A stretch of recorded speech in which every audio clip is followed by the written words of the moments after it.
videos anteriores abordamos textos como Génesis 2, 2 y 3 y Éxodo 28 al 11.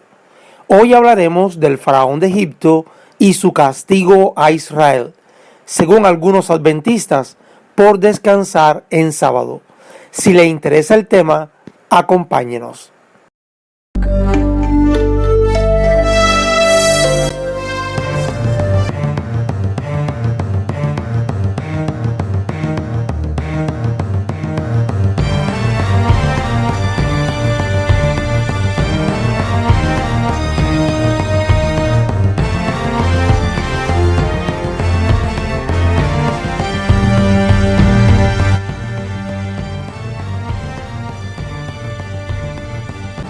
Éxodo 5:17, Reina Valera siglo XXI.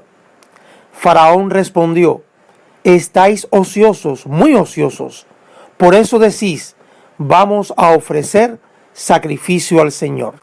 Este texto se ha usado para demostrar que el pueblo de Israel comenzó nuevamente a guardar el sábado en Egipto, pues lo habían olvidado. El faraón, al no entender este nuevo ritual, termina castigándolos. ¿Sufrieron castigo por no trabajar el día séptimo los israelitas en Egipto? Analicemos el contexto. Primero, Faraón le dice el por qué los castiga: el querer hacer sacrificios a Jehová. En ningún momento menciona el sábado. Segundo, la respuesta la tenemos clara en Éxodo 5:14, parte C. ¿Por qué no habéis cumplido vuestra tarea ni ayer ni hoy como lo hacías antes? El pueblo, ante la promesa de Moisés, no estaba rindiendo lo mismo. Algunos, aunque esclavos, comenzaban a sentirse libres y llevaban 2 días, no un sábado, menguando quizás su trabajo. Además, Israel, según los versículos anteriores al 5:17, siguió trabajando, pero al tener ellos que buscar el material, la labor se atrasaba. Todo el contexto atenta contra la idea de un pueblo renovando su fe y recordando la observancia del sábado. El segundo pasaje a analizar es Éxodo 5:4, Reina Valera siglo XXI. Entonces el rey de Egipto les dijo: Moisés y Aarón, ¿por qué hacéis cesar al pueblo de su trabajo? Volved a vuestras tareas.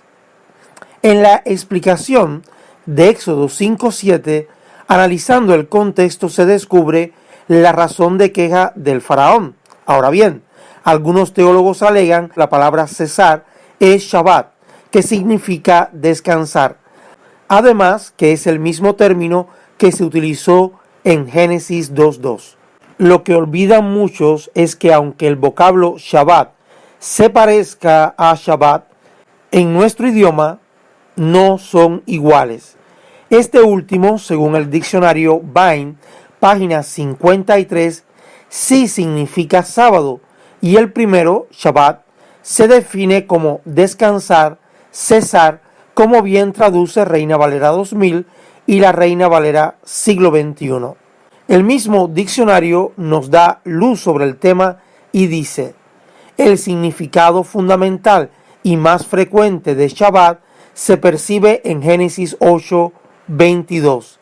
Mientras la tierra permanezca, no cesarán la sementera y la siega, el frío y el calor, el verano y el invierno, el día de la noche. Luego pasa a dar una variedad de significados a esta palabra. Usted incluso puede hacer el ejercicio de buscar una concordancia de la Reina Valera y descubrirá que Shabbat aparece unas 200 veces en las escrituras hebreas y solo en muy pocas ocasiones para referirse al sábado. Recordemos Éxodo 31:17. Allí se dice: y en el séptimo día cesó y reposó. Hoy día, tanto la Iglesia Adventista como grupos mesiánicos, entre otros, guardan el sábado. ¿Encontramos en la Biblia evidencia de que no fuera para los gentiles una obligación? Hay quien piensa que cuando surge la comunidad cristiana en Pentecostés, automáticamente los cristianos de Jerusalén dejaron de guardar el sábado, empezaron a comer animales inmundos y dejaron de asistir al templo. Esto es ilógico. En este aspecto, la transición del judaísmo hacia el cristianismo fue gradual, no como encender y apagar un interruptor. Fue normal que muchos cristianos continuaran con la tradición de reunirse en sábado. Esto poco a poco fue cambiando, en especial después de la destrucción del templo.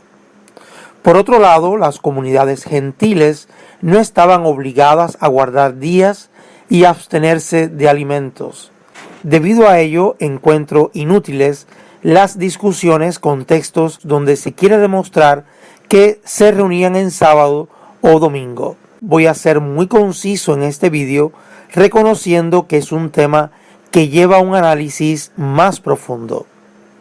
En Hechos 15, 19 y 20 se determinó no imponerles a la gente de las naciones ninguna otra carga, salvo abstenerse de cosas sacrificadas a ídolos, de inmoralidad sexual, de alimentos estrangulados y de sangre. Esta es la primera prueba explícita de que no se les impuso la observancia de un sábado o abstenerse de comer ciertos alimentos considerados inmundos. Dos cosas que hubieran significado una gran carga para los no judíos. La segunda prueba la hallamos haciendo una comparación entre el Evangelio de Mateo y el Evangelio de Marcos. Mateo fue escrito para la comunidad cristiana de origen judío. En la profecía sobre la destrucción de Jerusalén en el año 70, se les pide a los cristianos que huyan de allí. Pero aparecen unas palabras desconcertantes. Mateo 24:20. Oren otra vez para que no tengan que huir en invierno o en sábado. ¿Cuál era el problema si ocurría en sábado? Los judíos tenían restricciones en este día y no podían hacer largas caminatas en sábado. Ahora leamos el texto paralelo, donde hallamos la misma profecía. Marcos 13:18. Oren otra vez para que no ocurra en invierno. La pregunta lógica es, ¿por qué el escritor de este evangelio omite algo tan importante como la palabra sábado y todo lo que esto representaba? Cuando analizamos el evangelio de Marcos, vemos como todo el tiempo el escritor evita información innecesaria para un no judío. Habían cosas que eran desconocidas para los gentiles y otras que no les aplicaban. Marcos, a diferencia de Mateo, no fue escrito para la comunidad judía, sino gentil, en especial la de Roma. Por ejemplo, se indica que el Jordán es un río, Marcos 1:5. Se dice que el templo se podía ver desde el Monte de los Olivos. Como estos, hay muchos otros ejemplos. Lo interesante aquí es que, al omitirse el temor que debían tener los judíos por si caía la profecía en sábado, es un indicativo de que no les era necesaria dicha información, pues no estaban al tanto de las restricciones judías con respecto al sábado. Mas, sin embargo, conocían las dificultades propias del invierno para viajar. Marcos omite la referencia al sábado porque no era relevante para los gentiles. De lo contrario, les hubiera dado más detalles que incluso el escritor del primer evangelio, Mateo. Tampoco para nosotros, los que esperamos un segundo cumplimiento de Mateo 24, es relevante. Esto es Biblia versus religión.